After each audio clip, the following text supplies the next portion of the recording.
I think my clientele probably adds up to about 2 billion, but you'd never know. What's happening, folks? My name is Robbie and I want to make £1 million. More specifically, I want to have £1 million in assets by the time I'm 30. I turn 29 in 2 weeks, so I've got about a year to go. And as you know, this is a business, finance and investing YouTube channel with the purpose of tracking my progress along the way, on the way to £1 million in assets, £1 million in net worth and beyond, hopefully. But what's the best way to learn how to make £1 million? Speak to people who have already made £1 million, which is what I do on a regular basis through Instagram, LinkedIn, networking events, just speaking to people in general. But it's sort of rude to be speaking to someone and just ask them, how do you make money? So thankfully, we have Noah Kagan to do that job for us. Noah Kagan is a multi-millionaire himself, and he has a YouTube channel where he makes these styles of videos where he interviews people in the street, typically in wealthy areas, asking them how to make money, how they've made their money, what their finances look like. And today's video is no different, so we are going to be watching and reacting to asking Monaco millionaires how to make $1 million. Now I know for a fact, because I've read it in a book or seen it in a documentary, that if you want to become a resident of Monaco, if you want to migrate there, if you were born there, if you were born there, if you want to move to Monaco and become a resident, or a citizen I should say, you have to have €1 million liquid, apparently. That means that it's not tied up in property, stocks, a business. $1 million in your bank account. That's one of the prerequisites for being a Monaco citizen. Monacan, I think they call it, but I might be really wrong there. But what that tells us is people in Monaco, they have cash.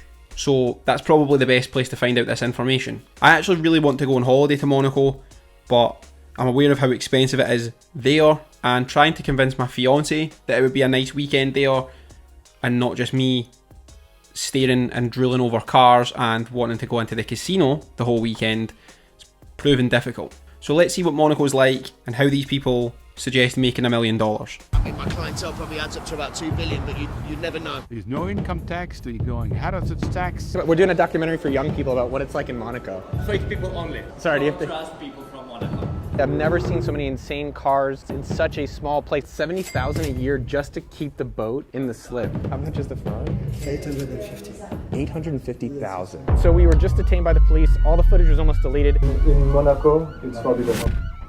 This is Monaco. 1 in 3 people here are millionaires. So in this video, I'm gonna be talking to locals about how did they get so rich and what it's like to live here. 1 in 3 people are millionaires. That makes sense if you have to have $1 million liquid to move there. So that makes sense, I suppose. We're doing a documentary about what it's like to live in Monaco. You have a great look. We have a documentary for YouTube. We have a popular... Okay. Wealthy people do not want to be interviewed in the street. That's something I think has been established in these types of videos. Wealthy people are too busy to be interviewed on the street, or they don't want to talk about finances on the street. It's also a tax haven, I believe. So would you want to discuss your finances if you moved there for tax reasons? Probably not. How's it to live here? How is it to be? Yes, sir. I would rather not documentary. Okay, thank you, sir. He rejected me in the British accent. He's like, sir, you, good friend. We're doing a documentary for young people about what it's like in Monaco. Fake people only. Sorry, do you have to... Trust people from Monaco. Don't trust the people of Monaco? Now there's conspiracy. We're gonna find out.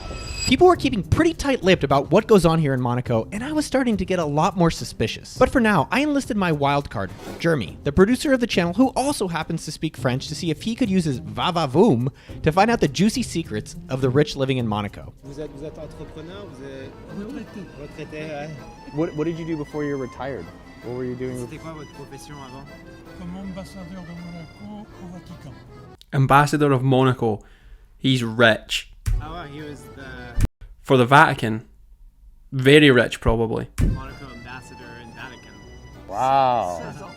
16 years. Wow. Jeremy's French charm and presence seemed to be working. The locals started to warm up to us. On our way to go and talk to more locals, we were taken aback by how many luxury cars were just casually driving on the road. What do you do for a living? Cool car. Cool car. Can't hurt.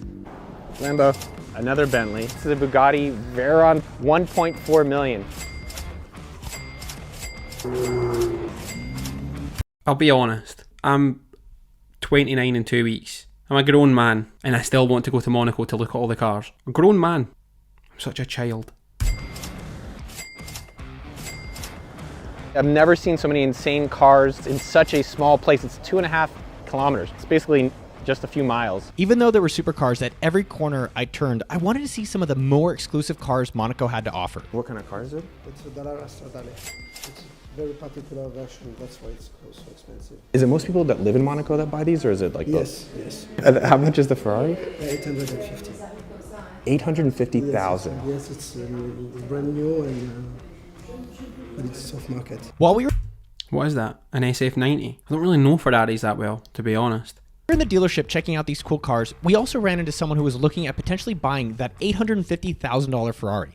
So we asked him a few questions. What do you do in Monaco? What do you do for work? Real estate. How much is it for real estate if I wanted to buy a place to become a resident here? On the beach, 100,000. 1,000? Yeah. Wow. One meter. And then what's it like to own a Ferrari? I've never owned a Ferrari. What's it like? You think you have one? Yeah. This guy can afford a Ferrari. He's asking that for the viewer. He could buy a Ferrari if he wanted to buy a Ferrari. This guy's rich as well. What's that like?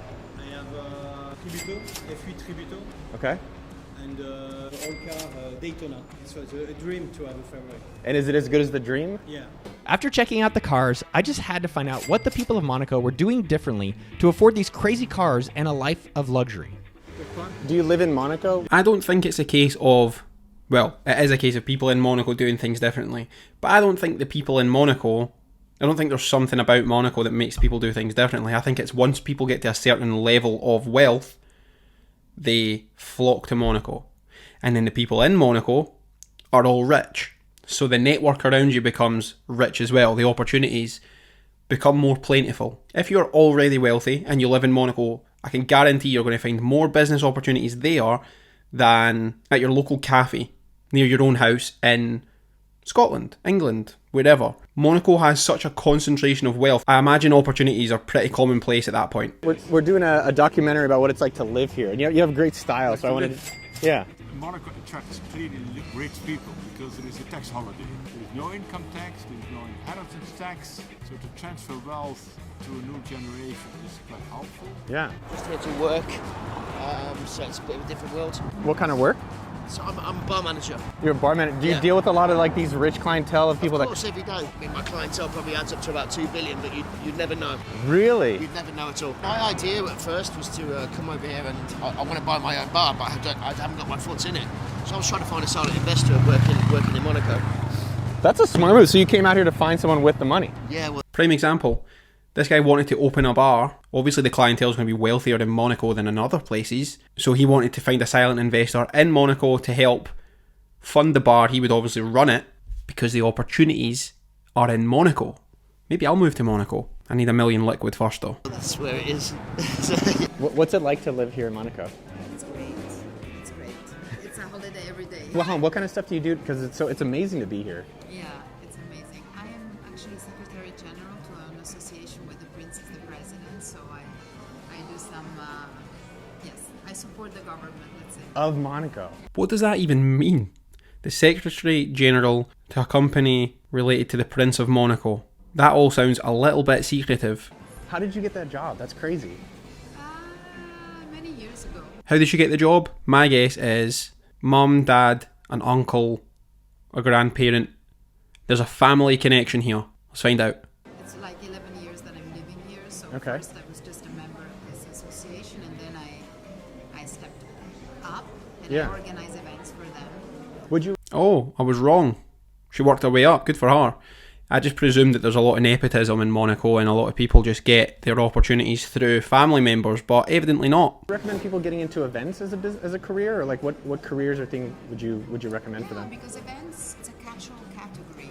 You have the artistic side, you have the marketing, you have the organization, of course you have the financial aspect. Yeah. So, and it's fun. And you work on projects and you don't get bored because every time is different. What kind of stuff do you do in Monaco? I was starting to work in these beautiful places. It was one of the best fine dining restaurant in the world. This place? Yes, this one. It's called the Louis XV with its chef Alain Ducasse. in 1992 the best restaurant in the world, from the creme de la creme, Herald Tribune, all the guys. Wow. And it was Alain Ducasse is the famous chef. Yeah, I've heard his Now name. he's the manager. All the many restaurants around the world. The best restaurant here in Esbam in Monaco. Wow. Do you run restaurants? Working in the hospitality. How is that? How does that work? Working in Monaco is beautiful. It's many. So he asked if he runs restaurants and he replied, I work in hospitality. That either goes one of two ways. He is either sort of on the lower end in hospitality. I don't know if that would be bar staff, waiters, cleaner, whatever. Or is he being a little bit more coy and a little bit more humble about it, and he owns restaurants or runs restaurants, runs bars and owns bars and things like that. He looks like he is a successful businessman who might operate, run, manage, own hospitality businesses. I could be wrong. I don't think he'll tell us anyway because he seemed a bit coy about it all. Of course, the rich people, they come here, but they are very nice people because they want to enjoy, they want to relax, they want to be safe, they want to enjoy life like the normal people. Yeah. So it's the right place to be. On our way to talk to more people, I was blown away by the cost of the real estate here in Monaco. Check out some of these house prices. 4.3 million for a 2-bedroom apartment. 15 million for 5 bedrooms. So with all this wealth floating around, I was curious to find out what people did for fun here. What brought you here? I work for tax consultants, international tax consultants. What do people do for fun in Monaco? Like, what do you like doing for fun? Fun. There's the yacht club, which is great, but you need to be a member. Is and it? the It's like membership, yeah, that one. How much is the membership? It has the I think around 30,000 euros. Need to be introduced by a member, so it's not. Money is not enough. Yachts do sound like fun. We went to see if we could speak to a yacht broker and get a mini tour of his $1 million yacht. So you said this is 2.5 million right now, or how much is it selling for? All right, so 2.5 million, but it's 4 million brand new. How much is harboring costs here? 70k a year. Here's another prime example of how Monaco there are more opportunities than in other places. I live near Edinburgh. I could go to Edinburgh right now. There's no part of my day that ends up with me on a yacht. It doesn't happen. There's no yachts there. And if there was one yacht, the opportunity to get on it would probably be quite slim. Whereas there's a lot of yachts on Monaco. You speak to enough people, you might manage to get on one because there's more opportunities in Monaco. I'm actually convincing myself to move to Monaco here once I have $1 million liquid. Jeremy, he was saying it's 70,000 a year just to keep the boat in the slip. To charter for a week, how much is this one? This would go for 7,000 a day. Let's stay here. So what type of clientele do you mostly sell these to? One of these, the owners of this particular, not this boat, but the same model, is a Formula 1 driver. So there are some young buyers out there. Not many, but some, yes. What can you expect to make as a yacht broker? There could be years someone earning $500,000, $1 million, $2 million, or you could earn 20k. What's the standard commission for like selling a boat? Between 5 and 10%. So it's kind of like real estate, like 6% or something like that.